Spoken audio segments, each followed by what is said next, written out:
Found a great trick way of drawing trees. Hold a brown felt tip pen right at the end of the pen and draw a Y shape onto your paper. Now you notice that my hand's shaking and the pen's going all over the place. That's because I'm holding it right at the edge there.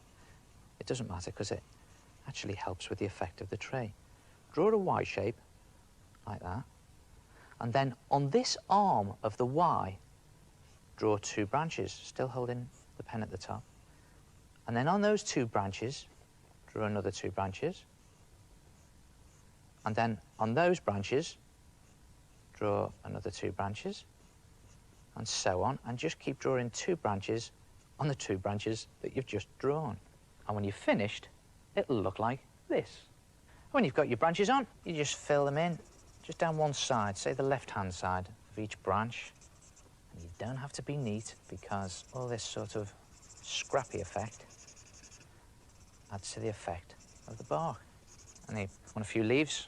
You don't have to draw each leaf individually. Just bring in a green pen and do a few green ticks on it.